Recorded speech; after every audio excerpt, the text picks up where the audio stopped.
Hey guys, welcome back.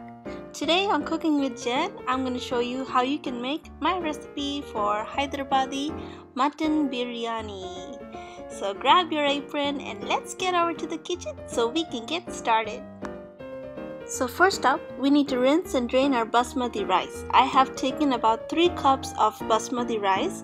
I'm just going to rinse and drain it twice, and in the third time, we're not going to drain out the water.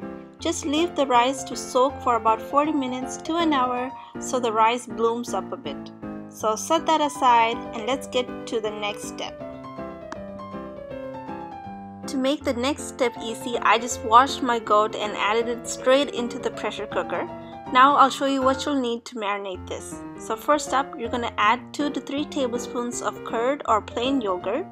You're going to add in some black pepper powder, followed by some coriander and turmeric powder. Then add in a half a teaspoon of garam masala powder. You're going to also add in a teaspoon of red chili powder, and you're going to season with a teaspoon of salt. Now this part is optional, but if you have mint leaves with you, you can add some into this right now because the leaves give a lot of flavor to your mutton when it's done. Then mix it up and set it aside for 30 minutes so it will marinate. But remember that these masalas we added is just to cook the mutton. We will be adding more when we cook the meat later on. Then we will pressure cook this until the meat is cooked 75% around. We don't need to add any water to this because most of the water will come out from the meat and the curd we added.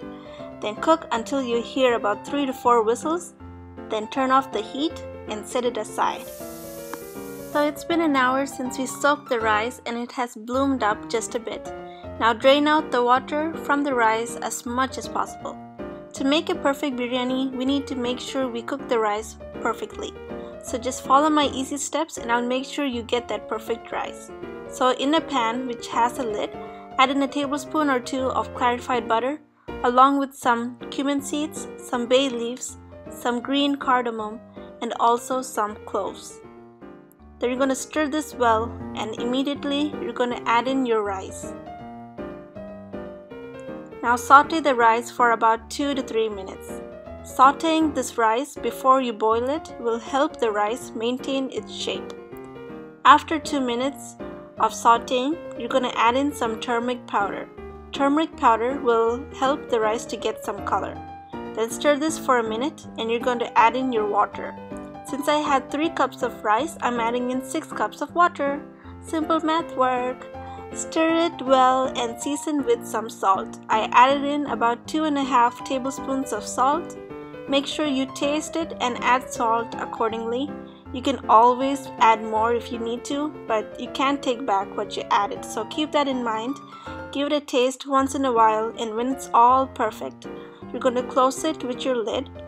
And we're going to cook this on medium heat and let it come to a simmer.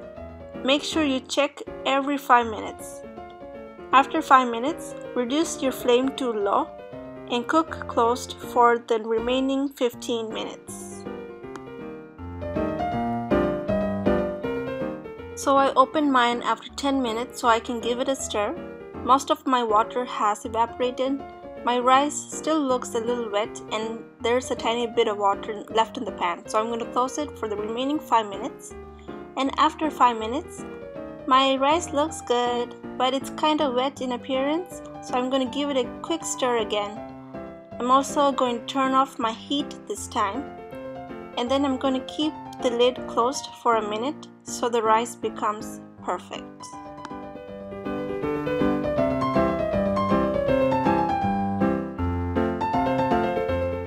After a minute, take off the lid and give it a good stir as we are done. Then keep the lid partially open so the vapor exits out. If you close the lid after cooking your rice, it will become mashed. So keep it slightly open. Now we're going to get the garnish ready. So in a pan, add in a tablespoon of ghee. You're going to add in some cashew nuts and stir it well.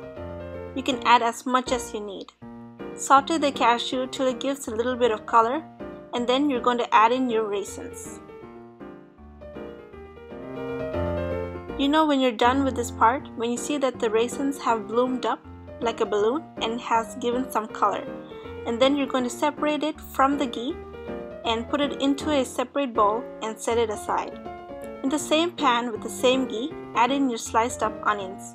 You can skip this process if you have fried onions in your hand, which you can get from your local supermarket.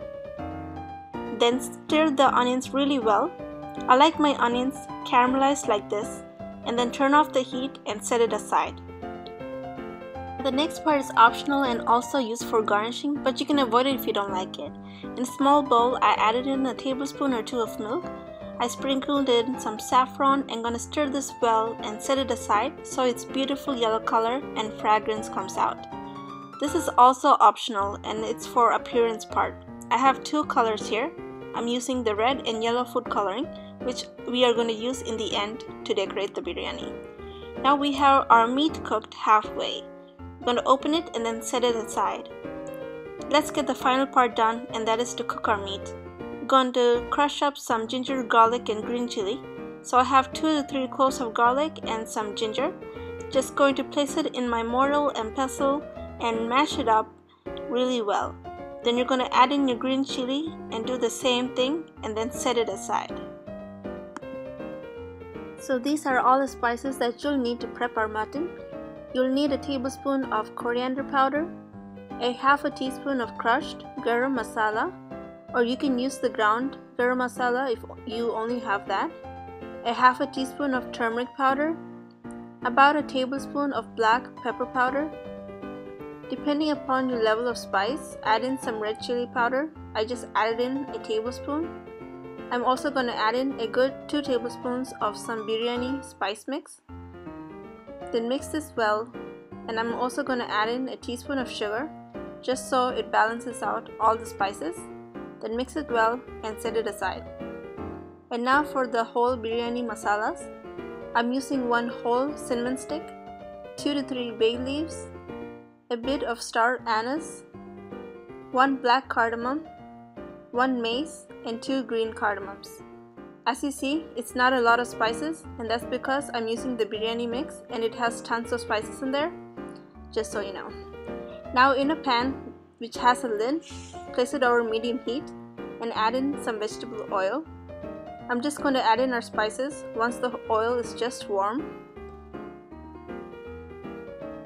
Then mix it well, and then after a few seconds I'm going to add in our sliced up onion. We're going to stir that a bit, and then I'm going to add in a tablespoon of salt, and then we're going to saute this for a good 2 to 3 minutes until the onion is slightly sweaty.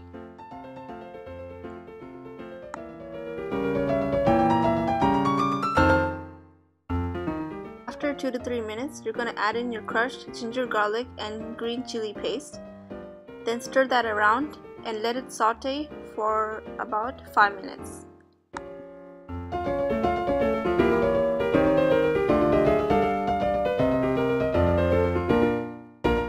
So after 5 minutes, we will add in our spices and we will cook them, stirring it really well for a whole 1 minute, just so the raw flavor of the spices leaves.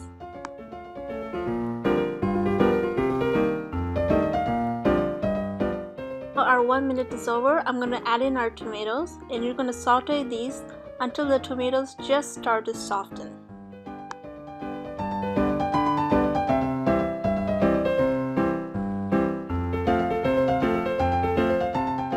Once the tomatoes softens a bit, you're going to add in the gravy from our cooked meat. Just add in the gravy first and mix it along with our masala mixture for a few seconds, and then you're going to slowly add in your meat.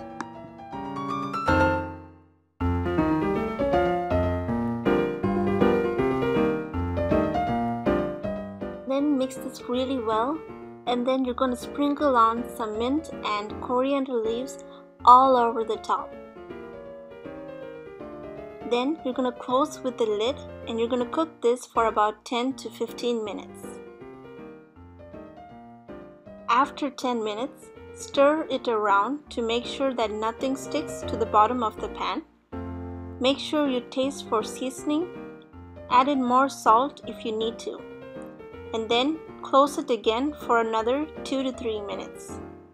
make sure you taste the meat to see if it's cooked properly.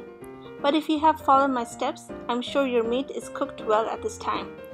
Then after 2 minutes, take off the lid and let it simmer down a bit until most of the curry gets evaporated. We just want enough curry in the pan, and I'll show you once we reach there.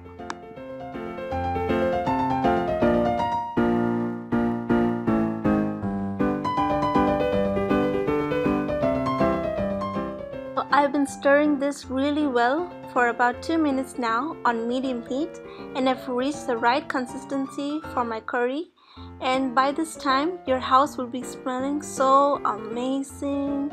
Now turn off the heat and set this aside, as we are now done with all the cooking and it's just the time to assemble. So in another large pan on low heat, add in some ghee. Just stir it around, and once the ghee has melted, you can turn off your heat. Now it's time to layer. First, add in your meat, and once all the bottom of the pan has been covered, add in the next layer, which is the rice.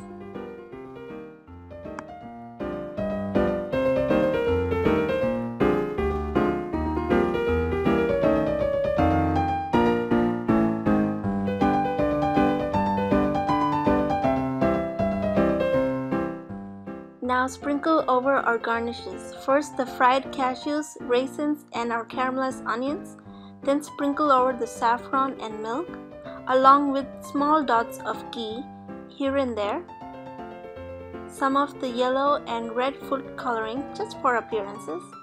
Now we're going to repeat the whole process over and over again until we are done with our rice and meat.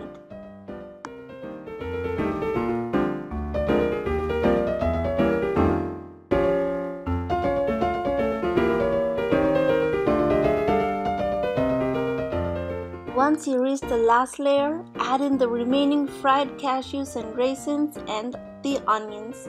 Sprinkle on a few more drops of ghee. Add in the remaining saffron mixture. I'm going to also add in a few more drops of food coloring.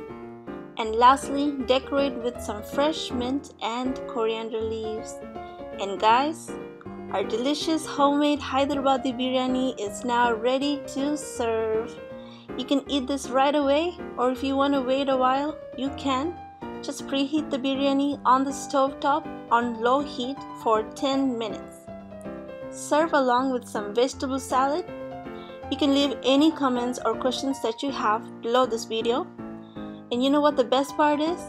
Now you know it's not so hard to make a biryani, right? So try my recipe, and I promise that you'll never eat from a restaurant again. It's that good. And I hope you give this delicious recipe a shot, because now it's your turn. So try it out and let me know how it went for you. And I will see you next time on Cooking with Jen. Bye bye.